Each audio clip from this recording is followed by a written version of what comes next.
Hello friends, तो आज हम स्टार्ट करते हैं स्वस्वत पेपर 2 का नेशनल हेल्थ प्रोग्राम का लेक्चर नंबर 7, जिसमें हम पढ़ेंगे National vector borne disease control Programme. ठीक है, NVBDCP। इसका इंट्रोडक्शन देख लेते हैं। लॉन्च हुआ था ये 2003 में। Integrated control of major vector born disease. इसमें क्या है कि इंटीग्रेट किया गया है वेक्टर बोर्न डिसीज़ जो इंडिया में फैलती है ना, वो सारी इसमें इंटीग्रेट की गई हैं। ठीक है, फिर implemented under national Health mission. इसको इम्प्लीमेंट किया है किसके अंडर में? नेशनल हेल्थ मिशन के अंडर में। ठीक है, कवर्स डिसीज़ लाइक मलेरिया। ये कवर करता है ऐसी डिसीज़ मलेरिया, डेंगू, चिकनगुनिया, फिलैरिसिस, काला आज़ार, जैपनीज़ इंसेफेलाइटिस। तो ये सारी जो डिसीज़ होती हैं इन सबको ये कवर करता है, क्योंकि ये सारी डिसीज़ जो होती हैं वो वेक्टर बोर्न होती हैं। ठीक है, तो नेक्स्ट हम देखते हैं इसके ऑब्जेक्टिव्स क्या हैं। ऑब्जेक्टिव्स देख लेते हैं इसके हम। Prevent and control vector disease. इसको क्या करना है, इसका जो मेन ऑब्जेक्टिव है कि इसको कंट्रोल करना है, प्रिवेंट करना है जो वेक्टर की वजह से डिसीज़ हो रही हैं उनको। ठीक है, रिड्यूस मॉर्बिडिटी एंड मोर्टिलिटी, ये भी हम कह सकते हैं। मॉर्बिडिटी का मतलब हम प्रीवियस लेक्चर में देख चुके हैं, मोर्टिलिटी का मतलब भी हमें पता है। ठीक है, फिर एलिमिनेट डिसीज़ लाइक काला आज़ार एंड लिम्फेटिक फिलैरिसिस। इन्हें क्या करना है कि एलिमिनेट करना है कुछ ऐसी डिसीज़ जैसे कि काला आज़ार हो गई, लिम्फेटिक फिलैरिसिस हो गई, इन सबको एलिमिनेट करना है। ठीक है, strengthen surveillance and outbreak response. इनको स्ट्रेंथन करना है, अपना सर्विलेंस जो भी पेशेंट है उनके लिए सर्विलेंस स्ट्रेंथन करना है। आउटब्रेक रिस्पॉन्स, जिसकी वजह से बहुत ज़्यादा कोई आउटब्रेक रिस्पॉन्स ना हो जाए, इसको भी सर्विलेंस करके रखना है। ठीक है, फिर उसके बाद हम इस प्रोग्राम के की कंपोनेंट्स देख लेते हैं। तो इसमें क्या बताया गया है, की कंपोनेंट्स का मतलब क्या होता है, की फीचर्स, की कंपोनेंट्स का मतलब होता है कि ये जो प्रोग्राम है ये करता क्या है। ठीक है, तो ये क्या करता है कि अर्ली डिटेक्शन कर लेता है, अर्ली डायग्नोसिस कर लेता है पेशेंट की डिसीज़ का, उनको कंप्लीट ट्रीटमेंट प्रोवाइड करते हैं। ठीक है, फिर उसके बाद इंटीग्रेटेड वेक्टर मैनेजमेंट। ये क्या करते हैं कि इंटीग्रेटेड वेक्टर मैनेजमेंट करते हैं। जैसे कि जो भी वेक्टर्स होते हैं, जैसे मॉस्किटो होते हैं, एक वन ऑफ द एग्जांपल जो होता है वेक्टर का वो मॉस्किटो होता है, तो उनका मैनेजमेंट करना इनका काम है। ठीक है, फिर सर्विलेंस सिस्टम इनका अच्छा होता है, एपिडेमियोलॉजिकल और एंटोमोलॉजिकल। इसका मतलब क्या है कि सर्विलेंस सिस्टम ये अच्छा प्रोवाइड करते हैं लोगों को। Outbreak break preparedness and response. और आउटब्रेक अगर हो गया है किसी की वजह से, क्योंकि क्या होता है कि कई जगहों पर ऐसा होता है, फिलैरिसिस, हमने वो चीरिया फिलैरिसिस के बारे में पढ़ा है, वो एलिफेंटियासिस कॉज करती है। कई बार क्या होता है कि मलेरिया एनोफिलिस मॉस्किटोज इतने ज़्यादा अमाउंट में फैल जाते हैं, जिसकी वजह से मलेरिया की डिसीज़ जो एकदम आउटब्रेक टाइप का ले लेती है। तो ऐसे आउटब्रेक के लिए प्रिपेयर रहते हैं और उसके लिए रिस्पॉन्स भी अच्छा करते हैं। फिर हेल्थ एजुकेशन, नेक्स्ट पॉइंट है इसका हेल्थ एजुकेशन। मतलब ये लोग क्या करते हैं कि हेल्थ एजुकेशन प्रोवाइड करते हैं लोगों को कि कैसे रहना है, बेसिक नीड्स क्या होती हैं, स्टैग्नेंट वाटर नहीं होने देना है, पानी इकट्ठा नहीं होने देना है। ठीक है, फिर कैपेसिटी बिल्डिंग एंड ट्रेनिंग। और फिर ये क्या करते हैं कि इंफ्रास्ट्रक्चर भी डेवलप करते हैं, बिल्डिंग वगैरह बनाते हैं, ट्रेनिंग करते हैं अपने पैरामेडिक्स की, डॉक्टर्स की, कि अगर इन केस कहीं पर कोई प्रॉब्लम क्रिएट हो जाए तो वो प्रिपेयर रहें। ठीक है, कैपेसिटी बिल्डिंग एंड ट्रेनिंग। और कैपेसिटी बिल्डिंग का मतलब क्या होता है कि अगर बहुत ज़्यादा अमाउंट में पेशेंट्स आ रहे हैं तो उनके लिए कैपेसिटी होनी चाहिए ना उनको रखने के लिए, तो ऐसा। फिर उसके बाद नेक्स्ट हम देखते हैं एरियाज फॉर ईच डिसीज़। अब हम एक-एक करके सारी डिसीज़ के बारे में पढ़ेंगे, जो भी वेक्टर बोर्न डिसीज़ है उनके बारे में। सबसे पहली वेक्टर बोर्न डिसीज़ हम पढ़ेंगे मलेरिया के बारे में। Early diagnosis, ACT treatment. ठीक है, फिर उसके बाद यूज़ इंसेक्टिसाइड ट्रीटेड नेट्स। तो इसमें हम क्या कर सकते हैं, इंसेक्टिसाइड डाल सकते हैं सबके घरों में जाके। ठीक है, जिससे कि वेक्टर्स जो मलेरिया का एनोफिलिस मॉस्किटो है वो जल्दी से जल्दी मर जाए। ठीक है, नेट्स, मॉस्किटो नेट सबको प्रोवाइड कर सकते हैं, स्प्रे डाल सकते हैं। ठीक है, फिर डेंगू का देख लेते हैं। Vector control Aedes mosquito. Aedes mosquito को कंट्रोल करने से डेंगू कंट्रोल हो जाएगा। फिर source eradication, removal of stagnant water. इसका सोर्स इरेडिकेशन कर दो, मतलब इसका जो सोर्स है उसका रिडक्शन कर दो, तो उससे क्या होगा, इसका सोर्स क्या होता है? Removal of stagnant water. जो भी इकट्ठा किया हुआ पानी उसी में तो ग्रोथ करते हैं जो मॉस्किटोज़ होते हैं, तो उनको उसको रिमूव कर दो स्टैग्नेंट वाटर को। फिर चिकनगुनिया का देख लेते हैं। Similar control as dengue. जैसे कि डेंगू को कंट्रोल करते हैं वैसे ही चिकनगुनिया को कंट्रोल करते हैं, क्योंकि इसका भी क्या होता है, एडिस मॉस्किटो होता है। अगर किसी को चिकनगुनिया हो गया है तो उसको सिम्प्टोमेटिक ट्रीटमेंट दे देते हैं, जैसे कि अगर फीवर आ रहा है तो उसकी मेडिसिन दे दो।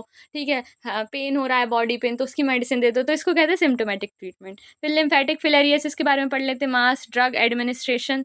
ठीक है, इसमें क्या करते हैं, मास ड्रग एडमिनिस्ट्रेशन दिया जाता है, जैसे कि डीईसी और एल्बेंडाजोल। ठीक है, फिर उसके बाद मॉर्बिडिटी मैनेजमेंट किया जाता है इसका, कि जो भी डिसीज्ड पेशेंट हैं उनका नंबर डिक्लाइन करना इनका मेन गोल होता है। ठीक है, फिर काला आजार देख लेते हैं। ठीक है, अर्ली डायग्नोसिस एंड ट्रीटमेंट करना उनका। इंडोर रेसिडुअल स्प्रेइंग, मतलब लोगों के घर में जाके स्प्रे करो जिसमें कि वेक्टर्स जो हैं घर के अंदर जो हैं प्रेजेंट वो मर जाएं। फिर उसके बाद हम देखते हैं Japanese encephalitis, JE। Vaccination in endemic areas, कई एरियाज़ ऐसे होते हैं ना कि वहाँ पर वैक्सीनेशन प्रोवाइड किया जाता है।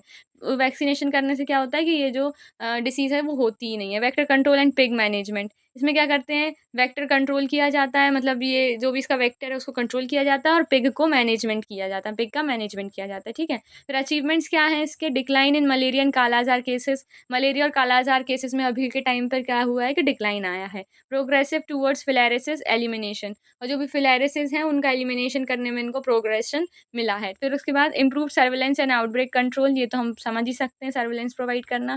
फिर उसके बाद इंक्रीज्ड पब्लिक अवेयरनेस, और लोगों की पब्लिक को अवेयरनेस किया गया है, लोगों को अवेयर किया गया है। फिर इसके चैलेंजेस क्या हैं, climate change affecting vector breeding, अब क्या हो रहा है कि क्लाइमेट चेंज के कारण वेक्टर ब्रीडिंग जो है वो अफेक्ट हो रही है, ठीक है। Urbanisation increase dengue cases, urbanisation मतलब जो सिटी वाले केसेस है ना, मतलब जो सिटी में लोग रहते हैं उसमें क्या हुआ है कि डेंगू केसेस में इंक्रीमेंट आया है, ठीक है। इंसेक्टिसाइड रेजिस्टेंस, कई बार क्या होता है कि जो मॉस्किटोज़ हैं, जो वेक्टर्स हैं, वो इंसेक्टिसाइड रेजिस्टेंस हो जाते हैं कि कितनी भी इंसेक्टिसाइड डाल दो, स्प्रे कर दो, तो वो मरते ही नहीं हैं, ठीक है, क्योंकि उन्होंने रेजिस्ट कर ली वो इंसेक्टिसाइड्स को, तो हमें और ज़्यादा हार्ड इंसेक्टिसाइड बनानी पड़ती है, ठीक है। Poor sanitisation and water management, क्या होता है, कई बार क्या होता है, पुअर सैनिटाइजेशन रहता है कि लोग अच्छे से साफ-सफाई नहीं रखते हैं, इसका मतलब प्रॉपर हाइजीन मेंटेन नहीं करते लोग, उसकी वजह से भी हो जाता है, प्रॉपर वाटर मैनेजमेंट नहीं करते हैं, डिफ़िकल्टी इन बिहेवियर चेंज, ठीक है। तो ये सारी जो है इसके चैलेंजेस हैं।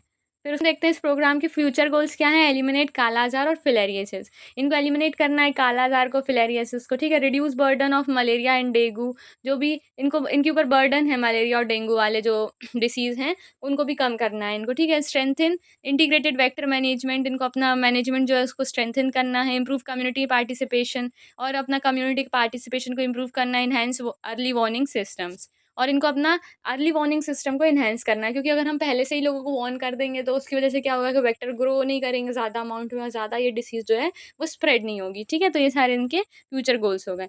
तो यहाँ पर हम क्या कर रहे हैं, नेक्स्ट हम देख रहे हैं ये जो प्रोग्राम्स हैं ये इसके अंडर में ही आते हैं, वेक्टर बोन के अंडर में ये प्रोग्राम्स आते हैं। जैसे कि जो सबसे पहला हो गया National Filaria Control Programme, NFCP, ठीक है, तो ये इसके अंडर में ही आता है। तो इसका इंट्रोडक्शन देख लेते हैं। ये लॉन्च किया गया था 1955 में बाय गवर्नमेंट ऑफ इंडिया। इसका एम क्या है, aim to control lymphatic filariasis, इसको कंट्रोल करना, ठीक है। ये किसकी वजह से कॉज होता है, वुचीरिया बैनक्रॉफ्टी की वजह से, और ब्रूगिया मैलेई, ठीक है। फिर उसके बाद नेक्स्ट हम देखते हैं ट्रांसमिटेड बाय क्यूलिक्स मॉस्किटो, और ये किसकी वजह से कॉज होता है, क्यूलिक्स मॉस्किटो की वजह से। Later integrated under national vector Borne Disease Control Programme, पहले तो ये अलग था लेकिन फिर इसको इंटीग्रेट कर दिया गया National vector Borne Disease Control programme के अंदर ही, ठीक है। ये मैंने आपको बताया ना, इसी के अंदर आते हैं ये सारे प्रोग्राम्स जो आगे पढ़ेंगे अभी हम। फिर नेक्स्ट हम देखते हैं इसके ऑब्जेक्टिव्स क्या है। इंटरप्ट ट्रांसमिशन ऑफ फिलेरियासिस, मतलब जो भी फिलेरियासिस की वजह से ट्रांसमिशन होना है उसको कम करना। Reduce micro filarial rate in community, ठीक है। फिर उसके बाद प्रिवेंट डिसेबिलिटी, जो भी इसकी वजह से डिसेबिलिटी कॉज हो रही है उसको प्रिवेंट करना। Improve quality of life of affected individual, और जो भी अफेक्टेड इंडिविजुअल है उनकी लाइफ जो है उनको उसको इम्प्रूव करना, ठीक है। फिर इसके की स्ट्रैटेजीज क्या होती हैं, क्या करते हैं ये लोग, मास ड्रग एडमिनिस्ट्रेशन प्रोवाइड करते हैं, annual single dose of DEC और एल्बेंडाजोल प्रोवाइड करते हैं, वेक्टर कंट्रोल करने का काम करते हैं, anti larval measure environmental sanitisation से, ठीक है। एंटी लार्वल मेजर का मतलब क्या होता है कि जो वेक्टर्स होते हैं जैसे मॉस्किटोज होते हैं तो पहले वो एग ले करते हैं, फिर लार्वा स्टेज में आते हैं, फिर मॉस्किटो बनते हैं, तो उनको लार्वा की स्टेज में ही ख़त्म कर देना, ये काम करते हैं। ये एनवायरमेंटल सैनिटाइजेशन, और एनवायरमेंट में सैनिटाइजेशन रखेंगे तो अपने आप जो वेक्टर्स हैं उनकी ग्रोथ नहीं होगी। फिर मॉर्बिडिटी मैनेजमेंट, डिसेबिलिटी प्रिवेंशन, ये आप समझ सकते हो अब इजीली, मॉर्बिडिटी का मैनेजमेंट करना, डिसेबिलिटी का प्रिवेंशन करना।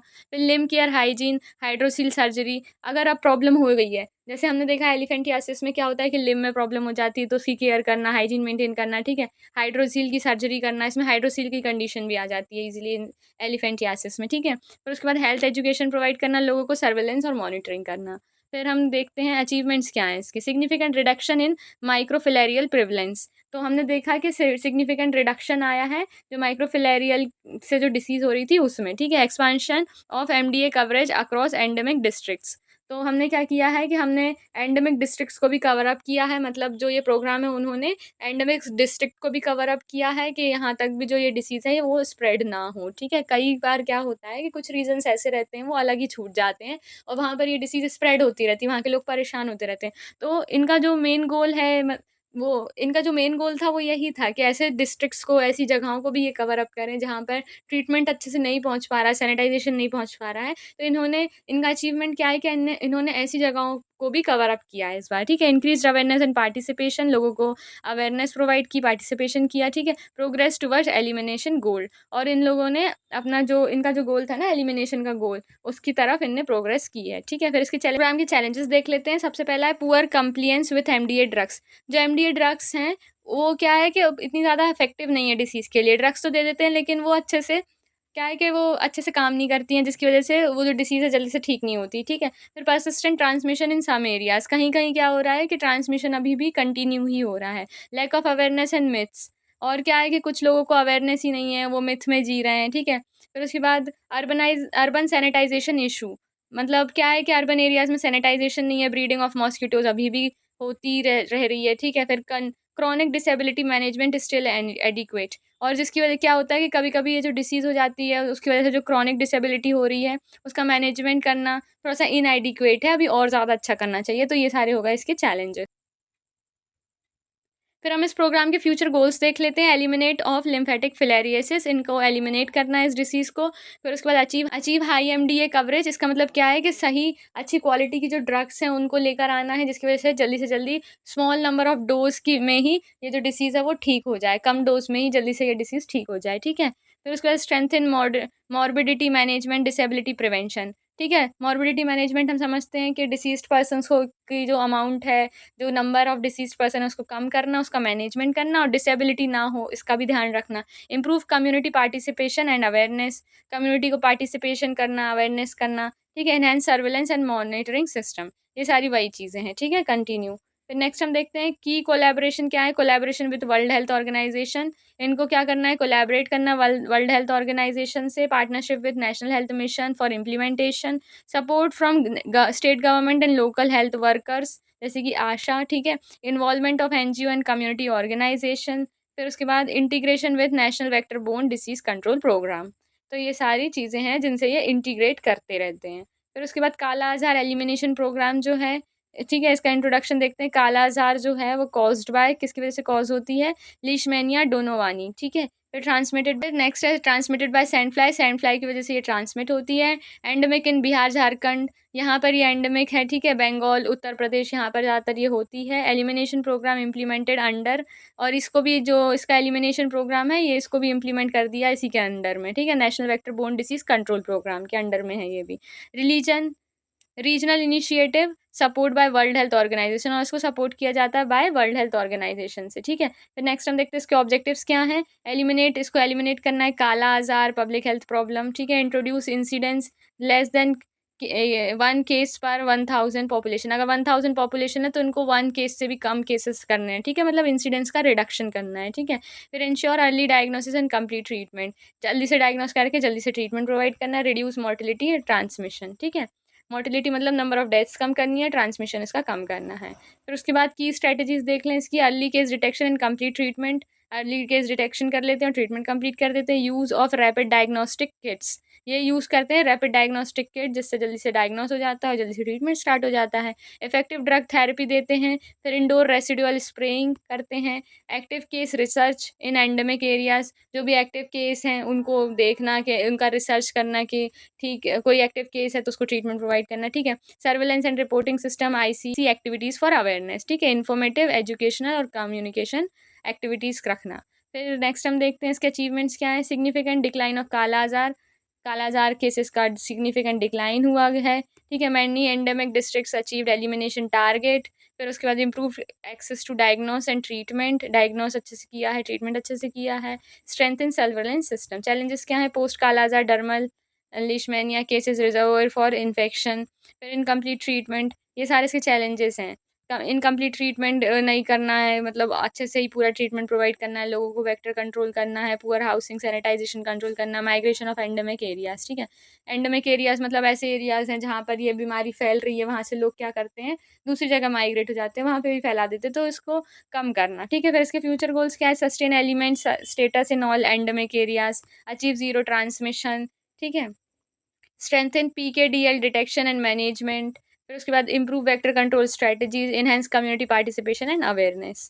फिर जापानीज इंसेफेलाइटिस के बारे में पढ़ लेते हैं, इसका introduction. Japanese encephalitis is a viral disease, ये वायरल डिसीज़ होती है, जेई वायरस से कॉज होती है, ट्रांसमिटेड बाय क्यूलेक्स मॉस्किटो की वजह से ये कॉज होती है, मतलब ट्रांसमिट होती है one person to other.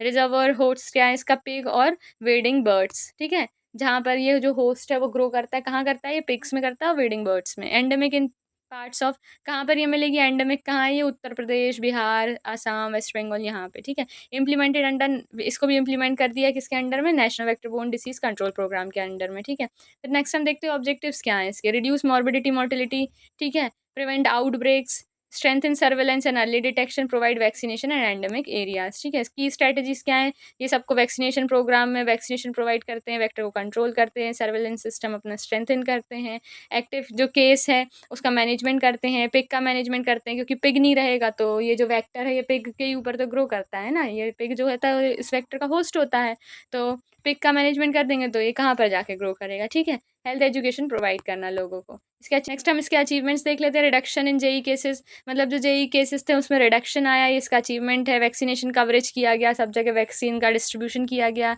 Surveillance provide किया लोगों को, बेटर आउटब्रेक्स रिस्पॉन्स सिस्टम बनाए गए, ठीक है। फिर उसके बाद चैलेंजेस क्या है, सीजनल आउटब्रेक, मानसून पीरियड में ज़्यादातर ये जो आउटब्रेक शो करता है उसके लिए सीजनल आउटब्रेक्स चैलेंजेस हैं इसके कि ना करें, ठीक है। रूरल एंड पुअर सैनिटाइजेशन, ठीक है, इसको कंट्रोल करना। प्रेजेंस ऑफ एनिमल रिजर्वर, मतलब पिग्स के लिए अलग से एक रिजर्वर बनाना कि वहाँ पर पिग्स रहें सैनिटाइजेशन में, क्योंकि ऐसे कहीं भी पिग्स घूमते रहेंगे फिर ये उसके ऊपर जो वेक्टर है वो ग्रो कर लेगा और फिर सब जगह फैलेगा। फिर उसके बाद लिमिटेड स्पेसिफिक ट्रीटमेंट, ठीक है, सपोर्टिव केयर प्रोवाइड करना पेशेंट्स को। फिर low awareness in high risk population, ठीक है। फिर फ्यूचर गोल्स क्या है इसके, future reduce JE incidence and mortality, ठीक है, मतलब जेई की इंसिडेंस और मोर्टिलिटी रेट को रिड्यूस करना। Achieve universal vaccination in endemic areas, ठीक है, मतलब सब जगह पर वैक्सीनेशन प्रोवाइड करना, फ्यूचर गोल्स। फिर स्ट्रेंथन इंटीग्रेटेड वेक्टर मैनेजमेंट को स्ट्रेंथन करना, अर्ली डायग्नोसिस ये सब मैनेजमेंट करना और अच्छे से इम्प्रूव करना इसको। Increase community awareness and participation, तो इन सब चीज़ों को और अच्छे से ग्रो करवाना। फिर नेक्स्ट हम देखते हैं डेंगू फीवर कंट्रोल प्रोग्राम, ये वायरल डिसीज़ रहती है डेंगू, ठीक है। फिर नेक्स्ट हम देखते हैं ट्रांसमिटेड होती है ये एडीज मॉस्किटो की वजह से। Occur mainly in urban semi occurs mainly in urban and semi urban areas में ये होती है। Control activities are implemented under national, इसको भी इम्प्लीमेंट कर दिया under national vector borne disease control programme के, ठीक है। फिर इसके ऑब्जेक्टिव्स देख लेते हैं। रिड्यूस डेंगू, वही है ये सारी चीज़ें, मॉर्बिडिटी और मोर्टिलिटी को रिड्यूस करना, आउटब्रेक्स को प्रिवेंट करना, उनको कंट्रोल करना, strength in early diagnosis management करना, फिर कम्युनिटी पार्टिसिपेशन करना। फिर की स्ट्रेटजीज़ क्या है, सोर्स का रिडक्शन करना, जो भी जहाँ पर ये जो सोर्स हैं वो ग्रो कर रहे हैं उसको रिडक्शन करो, स्टैग्नेंट वाटर को हटाओ, एलिमिनेट करो, वेक्टर कंट्रोल मेजर करना, सर्वेलेंस सिस्टम अच्छा करना, अपना केस मैनेजमेंट अच्छा करना, ट्रीटमेंट अच्छे से प्रोवाइड करना लोगों को, हेल्थ एजुकेशन देना, कम्युनिटी पार्टिसिपेशन करना, ठीक है।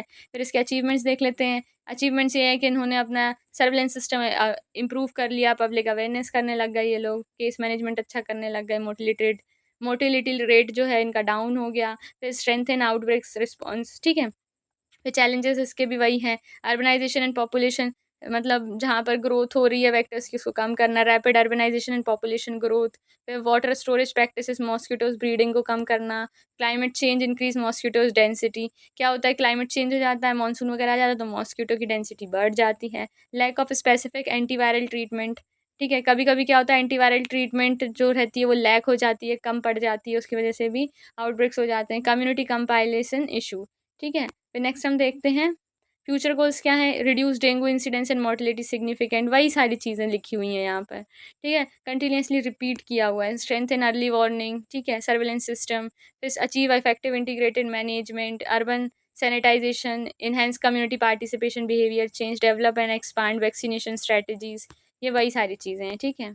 तो यहाँ पर जो मेन था वो यही था, National vector borne disease control Programme, इसी के अंडर में सारे आ रहे थे और वो सारे इसी के जैसे सेम टू सेम थे, ठीक है। बस क्या था कि अलग अलग जो भी वेक्टर्स के डिसीज़ हो रही थी तो उनके नेम अलग अलग थे, फिलेरिया से थे, मलेरिया, डेंगू के अलग, ठीक है। तो ये सारे अलग अलग प्रोग्राम्स थे, लेकिन फिर बाद में क्या किया कि इनको इंटीग्रेट कर दिया और इसके अंदर इम्प्लीमेंट कर दिया National vector borne disease control Programme, ठीक है। तो यही सारी चीज़ें हैं, ओके। तो यहाँ पर हमारा कंप्लीट होता है ये वीडियो लेक्चर भी। मिलते हैं नेक्स्ट वीडियो में। Thank you.